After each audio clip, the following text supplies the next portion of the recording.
The broadcast is now starting. All attendees are in listen-only mode. Good morning, everyone, and thank you for joining us today. We've got a good webinar scheduled. We're going to talk about RMDs, a very timely subject. There are certain kind of financial touch points that everyone has to deal with, or most people have to deal with, I should say. And RMDs is one of those big ones. We hit at 70.5, and our clients really have to make some decisions. And so it's a great opportunity to reach out to our clients and to potential prospects and give them opportunities to, or maybe alternatives would be the better way to say that, alternatives to what they see as sometimes a very negative aspect of their qualified funds, which means that they have to start taking them out and start paying taxes. I know my mother is like 84, 85. I manage most of her finances for her, but every time she gets an RMD, she's all concerned about it. She's concerned about, she has to pay taxes on it. She doesn't need the money, doesn't understand why she has to take it. I think a lot of people are that way. So good to take some time with our clients and prospects. And, if ever there were, a potential good time to maybe even do mailing, people that are just turning age 70 or even closer to that, age 70.5, it probably is a subject that they might have some interest in. So if you're going to take advantage of it, it's good to have as much information as you can, and that's why we're going to have the Coach Dave Pemper here today to talk about required minimum distributions and some alternatives and some things to keep in mind regarding RMDs. So that's what we're going to talk about today. Before we get started, we're going to go over a few things that we do here at IAMS. The idea generally here at IAMS is to put the right training incentives and the right products and hopefully the right service so that you say, hey, these are the folks that I want to do my business with. And of course, we're going to do some training here this morning for you, but we also want to talk about some of the things we do service incentive and product wise as well. We won't talk much about product at all here actually, but we will talk about some of our services and incentives. So most of you are aware of our RPM program and marketing reimbursement program. It's really straightforward stuff. The idea is that when you refer somebody, and they get appointed with us, we're going to send you a little check for $50. That's great to get a check that maybe you didn't expect. But beyond that, the real money comes when they start doing business. We pay you a bonus based on the business that you do. We send most of those checks out quarterly. Some of them now, if it gets over to be over $1,000 in a particular month, we'll go ahead and send the check out to you monthly, which they do quite often. But generally, you're going to get those checks each quarter, and it's $3, $4, $5, $8, $1,000, sometimes pretty easy. It goes out on those RPM checks. So I hope you'll take advantage of that. We appreciate your referrals.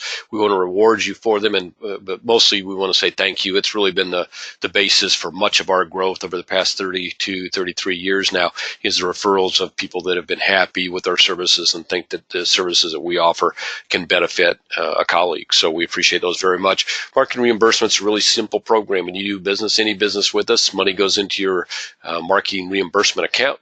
When you send receipts, we'll match your spend dollar for dollar on your marketing. We want to help you grow your business. No better time to spend money on your business, and we want to help you with that. Many of you aboard with us today are just kind of getting rolling with us a little bit. It looks like maybe a third of you are probably on the course of doing your first pieces of business with us. So I want to make sure that you're all familiar with the new Producer Builders program. Pretty simple. Again, when you do business with us, those point levels, 100,000, 300,000, and 500,000 are dollar for dollar for annuity premium. We give more credit. We give you more points per dollar of premium on the SPL side, regular traditional life, med sup, long-term care. Those all have a higher point value, but you can see some of the things that you can tap into there at those various levels. The main thing that I would communicate to you, I know you can read and see what we do there, but I would communicate to you if there's something else that you want us to maybe work with you on specifically, we would certainly consider anything. The whole idea there in general is to reward you at maybe higher than wise level a little bit for your first business with us, because we know that when you get rolling with us and see what we do service wise and how we take care of your business and what we do to help you grow your business, you're going to want to do more with us. So we really want to reward those first pieces of business during your first 180 days. So if there's something that's not shown on there and you say, hey, this is something I'd really like to do, give me a call and we can certainly talk about it, and I'll come up with some type of a program or package that makes sense for you. As I mentioned, we got great back office support. Again, you can see on the screen some of the things that we do. What I will say in general is that most of our competitors would agree that we are going to be at the top level in terms of service to our producers. Anything that takes you from that submission to commission process, and even before that, if it's just you need some help on the case development side, or you need some help with the branding, we're going to be above the standard that maybe you're used to if you're working with another FMO. We get that quite a bit from guys that work with us, and hopefully you'll find that to be true as well. We know that's important to you. A lot of you don't. You're operating on your own. You don't have someone to handle a lot of that other stuff for you. That's the day-to-day grind. That you're what makes you a $150 an hour employee doing $8 an hour, $12 an hour work, and you want to prevent that wherever you can. We can help you with that. So tap into our back office support and let us help you grow your business. Creative marketing, that's another part of that. Really, you could sit down and probably design your own business card, or you could sit down and design some flyers that you think might be valuable to your client. We've done a lot of that work for you, and we can personalize it for you and really get you rolling down the right path on that. Excuse me. So you can see some of the things that our creative team does to help you grow your business. I would really love for you to tap into what they do. They're kind of like your own little advertising agency that you employ to help you with all of those, where it's website or digital marketing, Facebook marketing. We're going to do all of that we can at no cost to you. Whatever that there is a hard dollar cost for, we're going to do that. Try and do that with marketing reimbursements. So we're going to make it really easy, because we know that you're going to grow your business if you tap into what we do. We've got years of experience, guys that know exactly what you're looking for, because they've been doing it for other producers for years and years now. So, give Jacob and his team a call there and let him help you. The website's got some great stuff on it. Most people do not take the opportunity to look closely at what's on the website, and believe me, I understand that. I'm guilty myself of not looking at all the tools that are out there. I would mention to you just one thing today. If you go to our website, go into the support tab and look at the IAMS library, IAMS sales library. There's a lot of great stuff out there. Once you look at that, you'll want to spend probably a half hour, 45 minutes just looking around and seeing what's available to you, see how it works. Yeah, you can use it with your clients. There's just a ton of great materials in there. So I would encourage you to look at that. I think you'll be pleased with what you find. If you need some help and you want to have one of our sales directors walk you through that, just give them a call and say, hey, spend some time with me on this website. Show me where the real important stuff is. And then call me if they don't direct you to the IAMS library, because there's some great stuff out there. The Retirement Analyzer is a software program we've been using for years and years. Many of you have heard about it. Many of you already use it. It's very comprehensive. It's highly detailed and really helps you with your client to kind of become less of a one sale advisor, more of a long-term resource that they can tap into to make sure that they are getting on track and getting where they want to be on their goal towards a good retirement. Really, really good stuff. We make it available to you at no cost. So call Marcus here in our office. He's a sales director, but he works with that on a daily basis, and he can get you a login. You can start using it. If it seems to you that it's going to be valuable, then we're going to make that available to you at no cost. So by all means, if you need something like that, please give us a call. Give Marcus a call. IAMS Wealth Management, just real quick here, if you're thinking about getting a 65, if maybe you have a 65 and not affiliated yet with an RIA, maybe you're affiliated with an RIA and you're unhappy with the costs of the monthly expenses associated with it, maybe you're not happy with your payout of your current RIA. If any of those is the case for you, what I want you to do just real quickly is hit yes on that poll. If you're not interested in getting 65, or you already have it and you're happy with your RIA, happy with the fees and happy with your payout, happy with the service that you're getting, by all means hit no on that poll. If you hit yes, then either Mike or Charles will give you a call. They'll walk you through what we do at IAMS Wealth Management, see if it's a fit for you. I will tell you that a couple of areas that we have generated some fairly quick interest is that the services kind of what you'd be used to from IAM. So it's maybe more service than you'd be used to from the average RIA in terms of day-to-day assistance. If you'd want to chat with somebody that maybe is in the RIA that can walk you through what value that they bring to them, we can certainly do that, kind of give you a referral that you can talk with. If you just want to talk with Charles and Mike and spend a few minutes with them, hit yes on that poll. If you're happy with where you're at, by all means, quickly hit no. I'd like to get this poll closed down and get moved on as quickly as possible. So if you hit yes, you're not making a commitment. You're asking for a minute of their time. If you hit no, you're just asking us not to bother you. You're really happy with where you're at. Don't want a 65, or really happy with your current situation. So, oh boy, that really sparked up the voting. Thank you for that. I'm going to close that down here in just 1 second. If you don't mind, if you weren't able to vote from a technical standpoint and you want to touch base, you can certainly call me directly here at the office, 800-255-5055. Just ask for Steve Murray, and I'll be glad to walk you through what IAMS Wealth does, or put you directly in touch with Charles or Mike. Okay, so with that, I'm going to close that down. Thank you very much for voting so quickly. And let's get moved on here. I'm kind of anxious to get to the heart of the matter, as I'm sure you are as well. Before we do that, I wanted to mention our 2-day trainings. Actually, they're 2.5-day trainings. We bring you in on Wednesday, bring you out on Thursday or Friday. So you'd be out of your office for 3 days. You can see what we cover there. It's all very, very good stuff. I think the kind of the centerpieces, the top producers, that's based on the feedback that I get, by far one of the most important things to all the attendees is just hearing from folks just like themselves that have found some success with some systems and approaches that they are very willing to share. Besides that, just getting a little product information, finding out what's going on in the industry as a whole, seeing what is on the horizon in terms of products can be kind of beneficial sometimes. So there's a lot of good reasons to join an academy. I know that those of you that have been in, and it's really been my experience, we've been doing these now for about 15 years, and I think from an industry standpoint, they have kind of become noteworthy in terms of the value that they present to the folks that join us. So I can certainly understand the value of coming in, and I'd like you to chat to hit poll, a yes on that poll.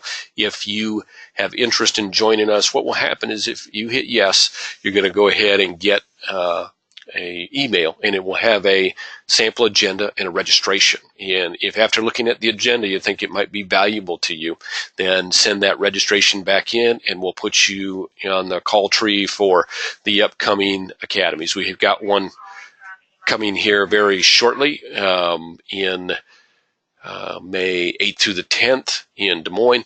Certainly there might be some eligibility yet for that. And then we'll have one probably closer to the end of the summer, and we'll have one in the early part of the fall.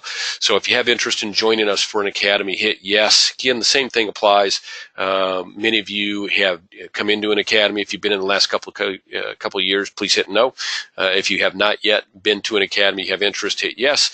And believe me, it's no problem at all. If you have not been to an academy and you don't want to come into an academy, please hit no, and we won't bother you with any ongoing solicitation in that regard. So looks like most of you have voted. Again, if you were unable to vote for some reason, you see my number there, 800-255-5055. Just give me a call, or call any sales director.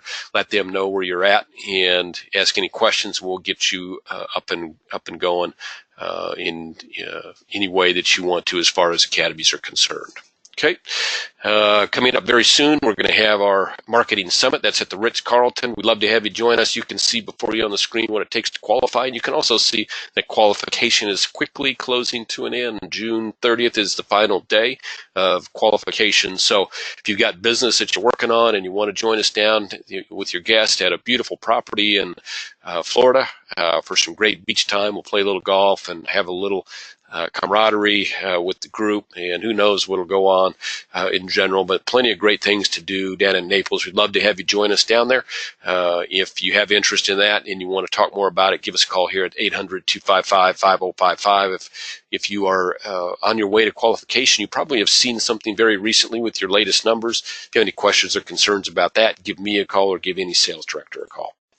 So we're going to talk this morning about RMDs. And I'm going to put aboard with us, as I mentioned earlier, the coach, Dave Pemper. Dave is the president of Lazarus Coaching, great resource for our producers regarding whether radio, seminars, or just product information, or sales ideas and more technical information that can help them grow their business. So today he's going to talk in depth about RMDs, and we'll throw up a poll later. If you have any more questions or concerns or want to address a particular RMD situation, by all means hit yes on that poll. And so without any delay, and to get to the meat of the matter, here's the coach, Mr. Dave Pemper, who's actually in-house with us today. Good morning, USA.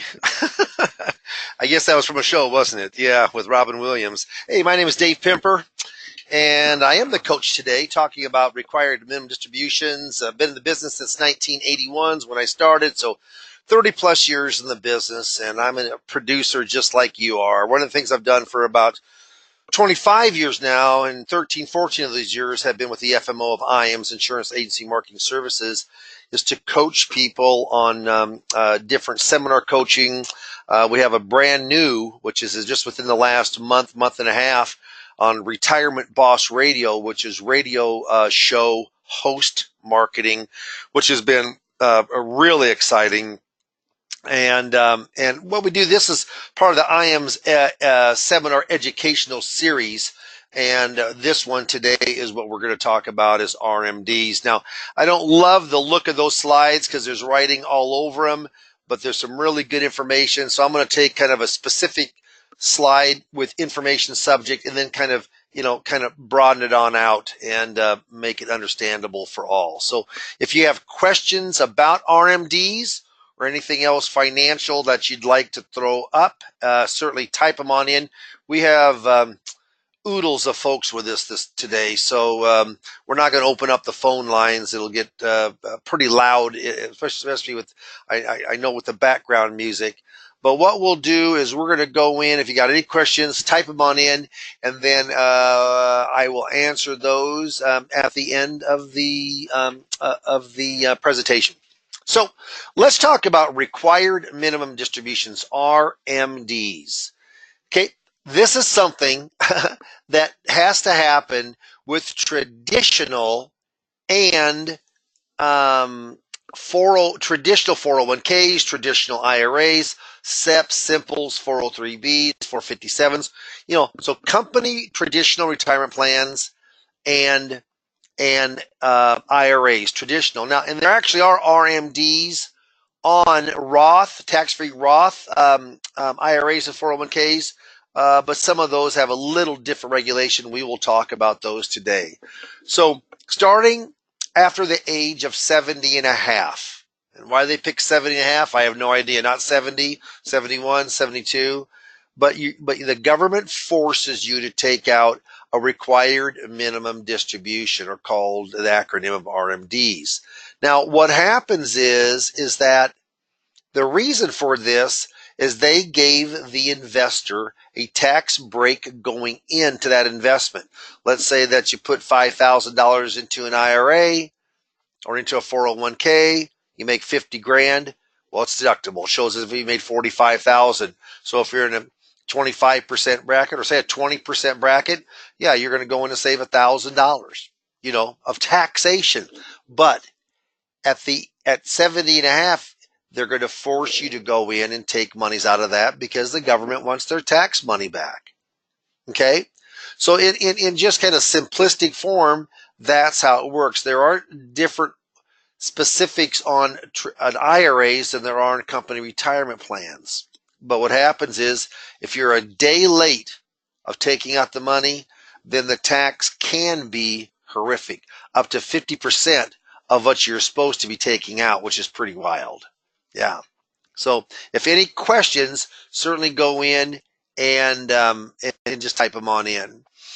So on the very first year, that's a little different than the rest of the year. So the year you turned 70 and a half. So I just had a birthday on April the 9th of this year. Okay. So on April 9th is my birthday. Let's say I turned 70 on April the 9th.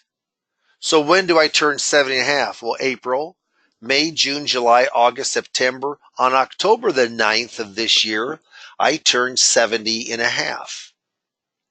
Well, I go back and look at what my value was. Say my IRA had a value of $100,000 on December the 31st of last year, 2018. Normally, you've got to take out your RMD, required minimum distribution, by the 31st of December of this year. But the very first year, if you want to, you could wait until up to as late as April 1 of next year to take it out. So the taxation would happen next year instead of this year.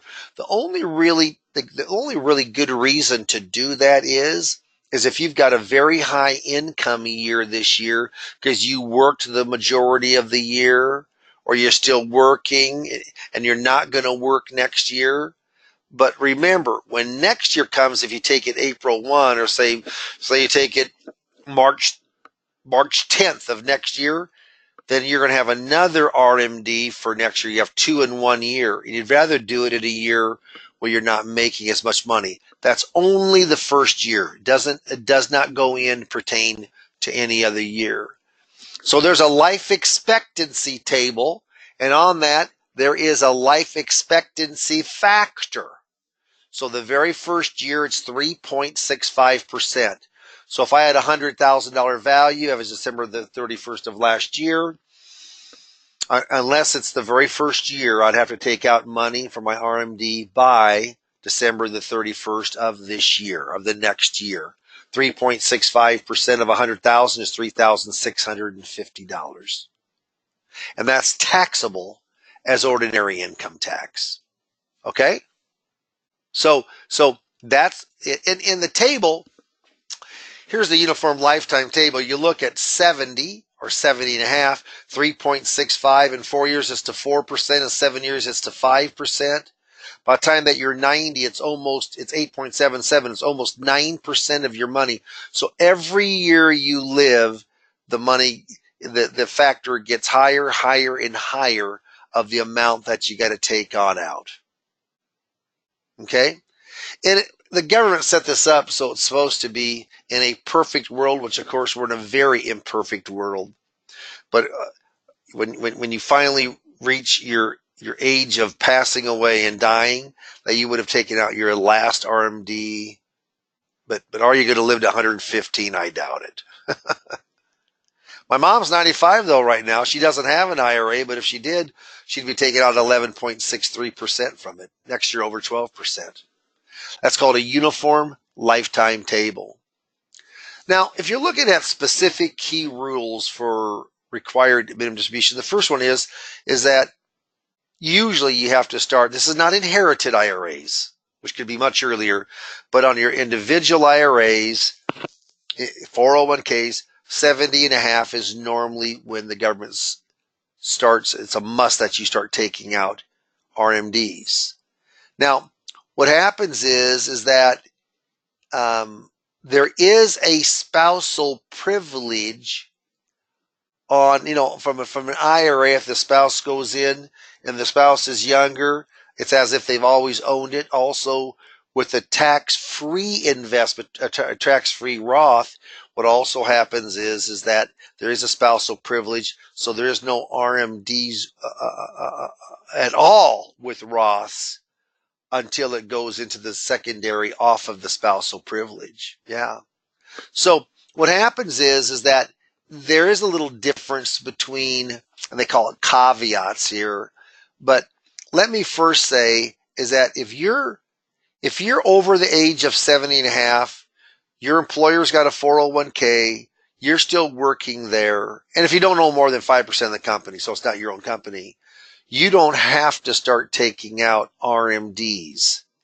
Okay? You don't have to start taking out RMDs. So what happens is that you can work there till say 80. So for 9.5 years, you would normally be taking out RMDs here. As long as you're working there, you don't have to take an RMD out until you start working for that employer. That's not the way it is with IRAs. With IRAs, you're forced to take money out at 7.5 no matter what.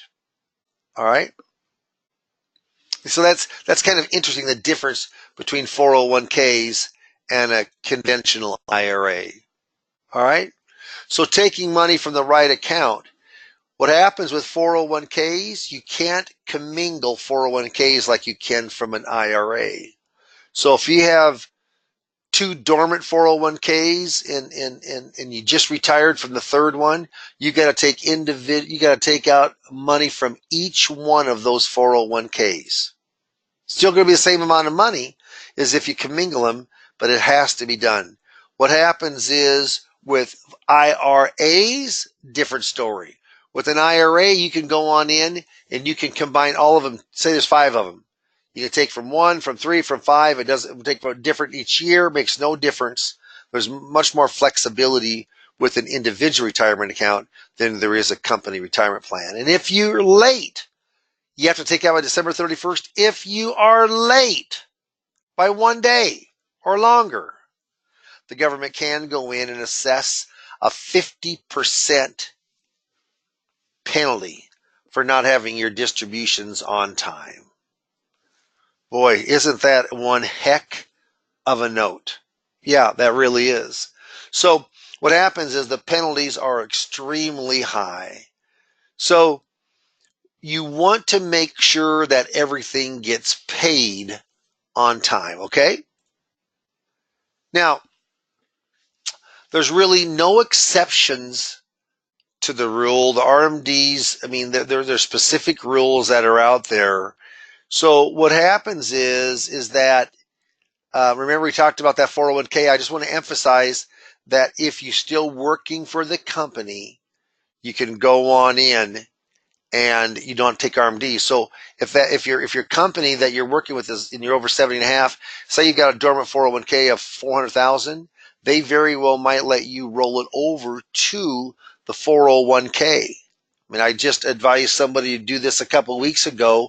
We were looking at working with that money, but what happened was he did not want to pay RMDs on the money. If it rolled into the IRA, he would have. So we ended up rolling by far the majority of it into his company plan. I'll eventually work with everything. It just wasn't right now because it was in the best interest of the client to do that, where he did not want that taxation part of it. There's something called a qualified longevity annuity contract, or a QLAC. So, here's what a QLAC is for.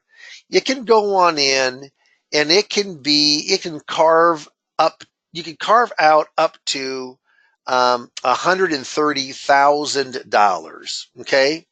And what happens is that, or 25% of your account balance, whichever is less. And what you can do is you can invest that money. It's a special type of a deferred income annuity with a specific stated contractual rate by the insurance company. Of course, it's only as strong as the insurance company's financial standing that's backing that annuity. But what it does is, let's just say that you've got $1 million in an IRA where you can take $130,000 or up 25%. So it's $130,000 because that's the lesser of the two. You can go on in and take $130,000 and you can go in and that money will not have RMDs up to the age of 85. By 85, you have to turn on the RMD. So it doesn't get rid of RMDs. What it does is it delays a portion of your money where no RMDs will have to be taken. All right. So I think that's very, very unique. And it's not for everyone, but if you've got a lot of money and you've got, say, even other monies too, and you don't want to pay your money on all of your money that's in there, you can invest in a qualified longevity annuity contract, which of course is issued by hopefully a highly rated insurance company, the backing of that. And there'll be a guaranteed amount. It could be 2, 3, even 4%. But what happens is they'll give you not just a hypothetical. I think they actually give you the actual amount of what to expect from that monies. But the big reason you do it is to lay it. And then there is a savings aspect to it also. So you can wait as long as age 85 before those payments would go in and kick in. Okay? So also, if we were just talking about delaying RMDs, remember Roths doesn't have any required minimum distributions. Tax-free Roths don't have required minimum distributions.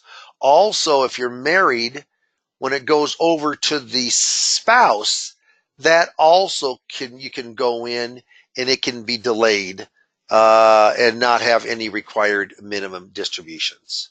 So if there's a spousal privilege there. When it goes to the children, different matter. Then you have to start taking RMDs according if they inherited on their life expectancy, but there's no taxation on it. So that wealth transfer is done from a tax-free standpoint, not a taxable standpoint, which can be very beneficial for the children. I had a client, he's deceased now, but he was a president of a bank, kind of a big wig in our little town of 26,000.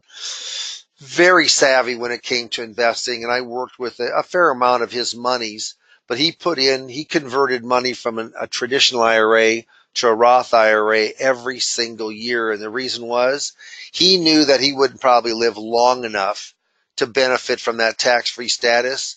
But his children, what he's doing is he was able to go in with his children, and when his wife eventually passes, she has the spousal privilege on the Roth, it'll go to the children.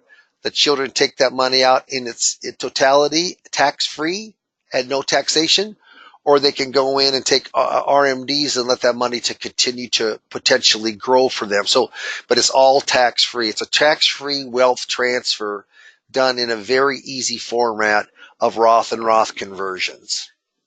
If there's any questions at all, certainly bring them on up. Now, what happens is that it talks about delaying here. Yeah, when you go in, and I'll just read this. It says, for clients with Roth 401ks, it says, here's an easy RMD solution. Roll the money into a Roth IRA, which has no RMDs for the original owner. When I see people from an advisory standpoint, and you're starting to see more and more Roth 401ks, I will tell them, do you know that you're no longer with the company? You've got your 50, 80, 100,000 in that Roth 401k, that they're forcing you to take money out of that and put it into the system. Because once it's out, you're not going to put it back into the Roth.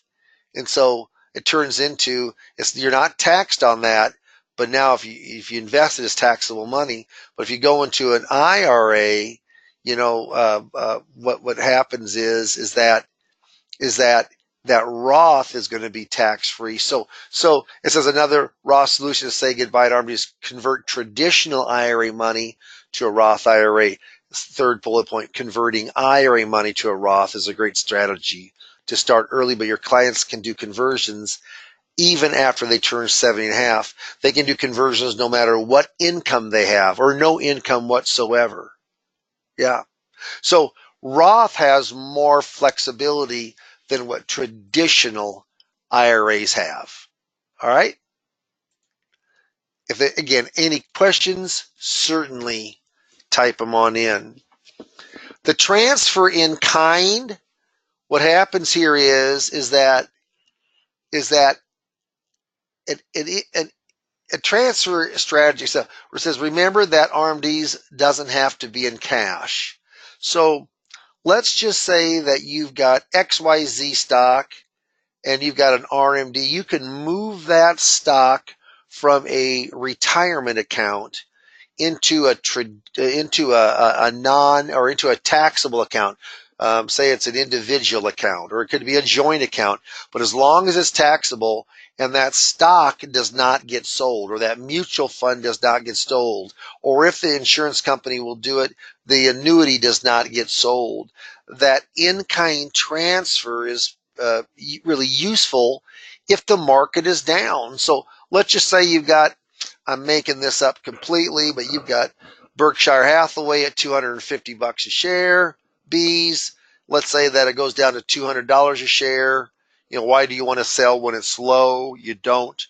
So you just in-kind transfer that. Now, normally that's done with securities. If you're strictly insurance, it may not come up nearly as often. You might be able to do it though, with annuities too. So you just don't have to break the annuity or take monies out of the annuity. But that's called an in-kind transfer. You're transferring the security in kind. Okay? So if there's any questions about that at all, certainly, type it on in. I'll be more than happy to answer that when we're done here. So surviving spouses do have specific special rules. So any surviving spouse who is a designated beneficiary, they can elect to roll over, say it's their spouse's IRA, into their own IRA as long as it's a spouse. It's called a spousal privilege.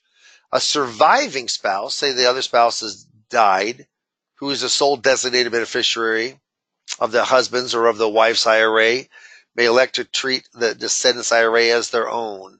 So what happens is that there's a lot of spousal privilege when it goes on here. Now, the big thing about spousal IRAs and surviving spouses is that you've got options to take that as your own and not leave it as your husband's. Now, or vice versa, because of course everything is gender neutral. Okay? We talked about this a little bit before, but talking about aggregating IRAs or aggregating 401ks, can't do it with 401ks. They have to be done separately. So each individual one, if you got 3 401ks, you need 3 separate withdrawals from that. If you've got 3 traditional IRAs, what happens is they can be combined. You can take from all 3, from 2, from 1. The IRS, which oversees this, doesn't care of where it comes from, but different under ERISA by the Department of Labor that 401k is overseen by, they have to be done individually. Okay? So there is a specific difference between how you take out from 401ks and IRAs. What happens with, and just I'm presenting today, we normally do a couple workshops or webinars a week. We have an educational series. We also do marketing with seminars for 401ks, IRA rollovers. We have Retirement Boss Radio. IAMS has really been in business for going on 33 years, but they like the idea of having different ways to go in and get in front of that face-to-face appointment. In fact, I have an office in Omaha where IAMS is on the west side, and I've got 3 appointments today. 3 appointments. One was from a Social Security workshop, and 2 of them were from Retirement Boss Radio. It's pretty nice to go in. Those are all brand new first appointments. So I do a lot of seminar, also a seminar coaching, one-on-one coaching, and I've got a support staff of Lynn, Amy, and Lori, who are all administrators for me that help us with all of our coaching clients. So if I can help you in any way, certainly give me a call or let IAMS know that I need to get a hold of you. It says procrastination is my sin. It brings me constant sorrow. I really shouldn't practice it. Perhaps I'll stop. You know what? Tomorrow may never come. Don't let it happen to you. If you heard something today, Steve is going to actually put up a poll here just in a second. In fact, we're going to do it right now. Well, we'll put this poll up, and it's if you mark yes, then you can certainly ask questions, or if you've got a case that you're working on with RMDs. But I'll let Steve kind of handle it from here, and if there's any questions, I'll be happy to more than to answer those for you right now. Thanks, Dave. Great stuff as always. Love listening into your presentations on RMDs, and it certainly breaks out some opportunities for some marketing and sales and some ways that we can help our clients. So I appreciate that very much. I'm going to check and see if there's any questions. And as Dave mentioned, I'll also launch a quick poll while we're doing that. And it looks like there are a few questions here, so let me just run through them.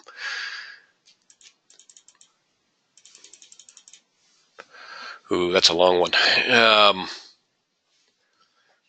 I'm going to let David's right here with us. I'm going to go ahead and let him read this one and see, and I'll pass the microphone right back to him. Okay, let's test my reading skills. I have a 403B accounts. I have it says accounts. I don't know if it's plural, say it's single. I've been drawing out from 2 accounts and not the 3rd account. Because the 2 accounts meet RMD requirements, this does not meet RMD requirements. I have 403B accounts. Well, you know what? Here's what happens. I know with 401ks, you have to take them individually from each account. I can't tell you for sure. I can certainly find out in a second. I can just look up on the website for the government website. But I would say that you do have to take out from each one. It depends on whether it's an ERISA account. I know a 401k is, a 403b, I would think is an ERISA, but I'm not positive because it's kind of funny, but I think it probably is. So I think you have to take out from each account. I can certainly get back. I'll get back with Steve on that here today, but I would think that you probably would have to. That would be my guess anyway. Okay, so then it says, because the 2 accounts meet RMDs, does this meet RMD requirements? I don't think so. I think you got to take it out from all 3. But again, the 403B might have a different structure than the 401k. I know you would not meet it if it was a 401k, and I'll find out specifically on the 403B, but I just would say I probably doubt that it does. Okay, all right. Great, Dave. Appreciate you taking a minute to answer that question for the group, and we'll work together to verify that we've got the right answer for you there. Let's keep moving down here. Is there a Medicare recovery when people pass away for people that have annuity and are receiving benefits for long-term care? Okay, I'll take it. Yeah, you might have to. For the federal long-term care insurance program. Look at Google was trying to answer that question for us. That's funny. Okay, let's go in and answer this. Is there Medicare recovery when people pass away for people that have annuity and are receiving benefits from long-term care? You know what? And this is what happens with myself. I'm not an expert on Medicare. I am with Social Security. I certainly know a lot about annuities, but I do not know that answer. We do have someone, though, on staff that is very, very good, with Medicare subs, etc. And we will get that question to her and certainly get back. But I don't have the answer to that because that's not my expertise. If a client converts a portion of an IRA to a Roth IRA, will the tax on the conversion qualify for the amount of the RMD that is necessary? Yes, it will. Yep. Will the tax on the conversion qualify for the amount of RMD that's necessary, assuming that the Roth tax is equal or more than the RMD? Well, it's going to count towards it either way. It doesn't have to be equal or more. It could be less. Say you have $10,000, your Roth convert $5,000. Now you only have $5,000 left to go into RMD with. So yes, it does count because it is a taxable from a traditional IRA. Yes, that's right. A lot of people take their money out and put it into Roth or Roth convert. Yeah. Terry asked if you've heard anything about them moving up Yep. the age for RMDs. Yeah, Steve was just asking about could they go on in, so the government might raise the 70.5 age before taking the first RMD. There's truth to that. It's up in Congress right now, and it actually looks like it has a fair chance to go in and get accepted by both sides of the aisle in the Senate. It's going to go from 70.5 to 72. I would say there's better than a 50-50 chance that will happen. So normally this kind of tax legislation gets stalled because of bipartisanship, but I don't think that's going to happen here. So yes, that's a lot of good insight. There hasn't been much information on that yet, but with all of my sources, it sounds like it's on the fast track. Okay, on a QLAC, if they put qualified money in this annuity and the owner dies, can beneficiaries still do an inherited IRA? That's a pretty, again, QLACs, even though I have shown it 3 or 4 times, I have never actually done a QLAC. The reason that I like to put it into the webinars or seminars, because it does garner a lot of people saying, hey, they want more information. So you know what? We can certainly get that answer for you. I don't have that answer but Steve will certainly get it and get back in touch with you. Can RMDs be taken monthly or have to be done in a lump sum? You can take them out daily, weekly, monthly, once a year. Doesn't make any difference as long as it's taken out by the end of the year for the year's value before. I heard there are no conversions from traditional IRAs to Roth IRAs any longer. Is it true? No, that's not true. So is there a conversion from a traditional IRA to a Roth IRA? No. What happens is what you're probably thinking about is not Roth conversions, but doing Roth recharacterizations have been taken away as of 2 years ago, where you can't do the oops rule. You don't have until October the 15th of the next year to do it over or read or not or undo it. That is what you're thinking about. That is current. You can't do a Roth recharacterization do-over, but Roth conversions you certainly can do. How can our clients use this information and our products to improve their situations? In other words, what are the sales ideas that we can use here? Well, I think what happens is there's a lot of confusion around RMDs just in general. So what happens is that one of the ways is I might ask a person, do you need to be taking that RMD out? If they say, no, I wish I wouldn't, because why not? Well, because I have to pay taxes on it. You might talk about a Roth conversion, getting it into some kind of tax-free account where in the future you don't have to pay taxes. What about when you're talking to them also, not specifically around RMDs, but just in-service non-hardship withdrawal plans, still working for that 401k and going in, and it brings up the idea that, hey, I'm over 59 and a half. My company offers an in-service non-hardship withdrawal. Yeah, what could happen is that you could go on in and there might be money available there. That's not specifically RMD, but it's certainly around retirement planning. I think required minimum distributions in general, even with advisors like ourselves, Steve and I can both tell of how many people are on the webinar today. I mean, we got a ton of people and a lot of questions. And the reason for that is if there's questions on your part, how many questions do you think are on the part of the John Q public that is out there? Okay, good. That's quite a few questions. And you know what? Are we going to put up a poll or not, Steve? There's a poll showing right now. Yeah, if you mark yes, we will certainly get in contact and we'll answer any questions you have. If you've got any cases from the retirement standpoint, if we can help you with, we'll be more than happy to go in and to work with you on that. So, it was a great having everyone on the line today. My name is Dave Pimper, Lazarus Coaching. I coach specifically for insurance agency marketing services. If you need any help, with marketing, seminars, any help with radio show hosting, any kind of help with sales process, then I would love to talk with you. So if there's no more questions, Steve, is anything that you'd like to say? So Steve says, thank you very much for attending, and we're looking forward to one of the next IM webinar series. Thank you very much, and have a great rest of your week.